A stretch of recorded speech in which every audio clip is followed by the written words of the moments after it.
Okay guys, this is an update on the Dingo go-karts. Yeah, sorry I forgot the name about it. But anyhow, my last day of class, I didn't have nothing to do, so I took the go-kart, this frame over there. I welded a front bumper to it. That's 1 1/4 by 1 inch by 1 inch square, and I welded it to the frame, so that'll do good on that. I took all that 2x4 stuff off right there. I got that all welded in good. I did some welding on the bracing right here underneath to tie it into the frame better. I'm going to take, well, you can see it better over there. I'm going to take a brace from here to here. I'll have to do it here at the house, and just to brace it up. I'm going to put a brace on the idler arm, which would be similar to the one right here that my brother did for me. It broke one day. But anyhow, I extended the length of this go-kart, and let me show you where I did it. Did a lot of looking and thinking. This tube comes down and goes down to right about here. Now this frame came up to right about here, and then this section came out to right about there. And what I did was had 3 inches out, 3 inches out, and 8 inches in between them. So I had 8, 9, 10, 11, 12, 13, 14. 14 inches of tube right here. This went into 3 inches of this, and this went into 3 inches of this. Now, a little tip right here, this tubing had a little ridge down the middle of it. And I've seen this on eBay before, and I'll show it, or not eBay, YouTube, sorry about that, is take a grinder and grind a little groove, and this slid right over it perfectly. So that's part of what I did right there. This tube right here was smaller to where I could just grind all that flashing off of it, and I was able just to slide it up over that.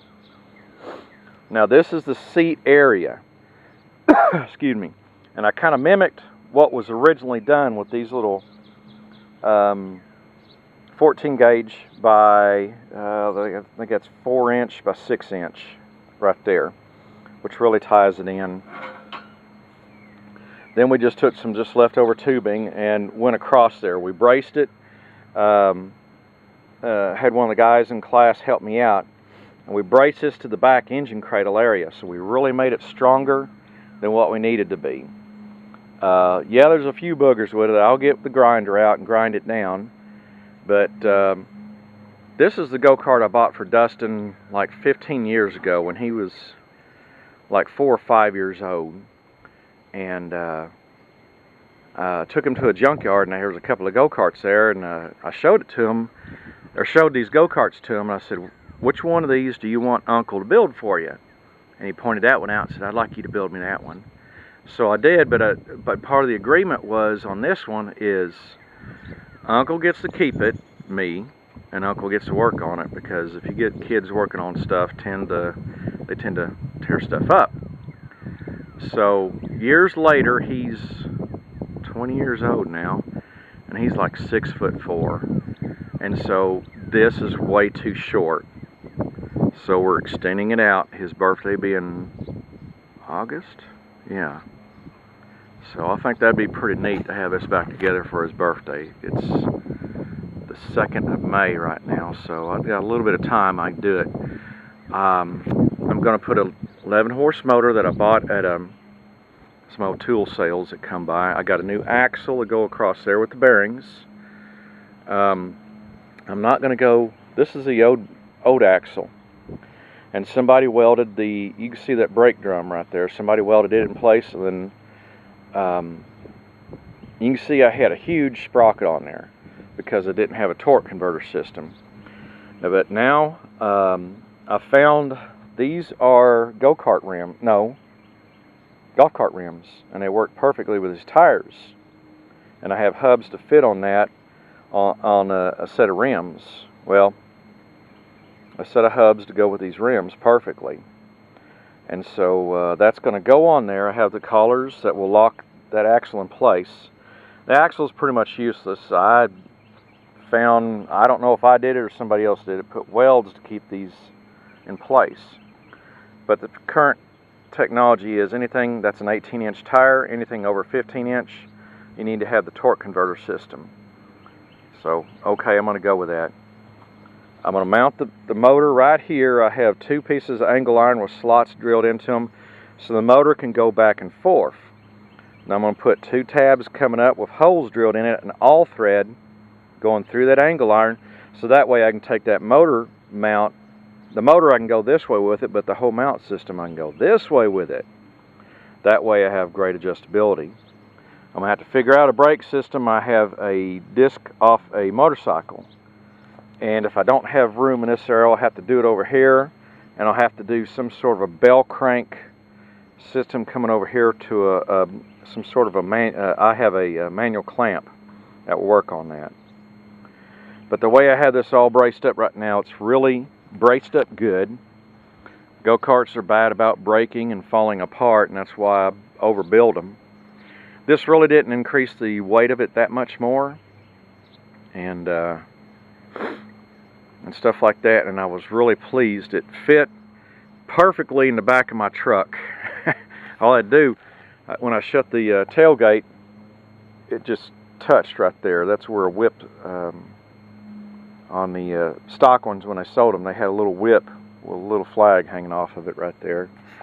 But now the way it's set up, it'll be set up for a good long time, and so yeah, I'm really glad about that. We'll get let's get to working on this and getting things together, and get it put back together and painted and looking good and running good. Eventually I'll get when motors with electric start. You know, everybody's getting lazy in your old age. Yeah, let me show you the seat. This is a seat that I had on it. It's just an old boat seat, but it's a good seat to use. So you can see how much more room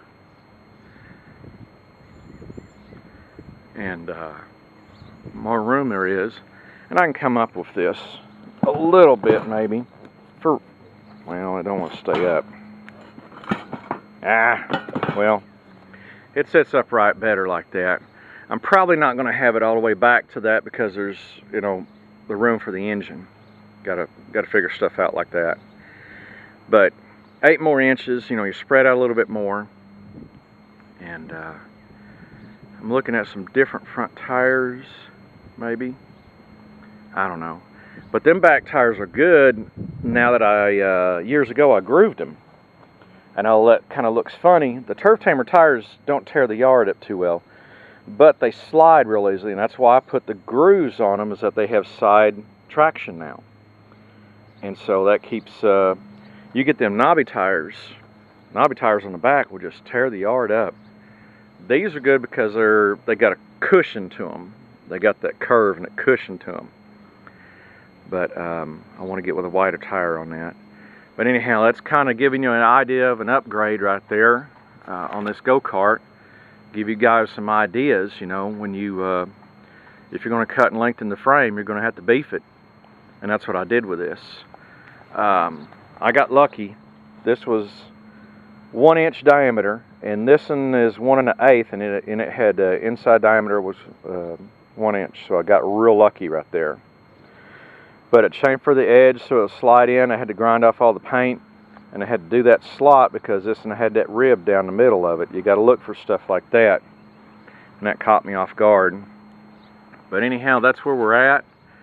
Still a work in progress, and still a lot more to go. Anyhow, you guys be good and stay tuned.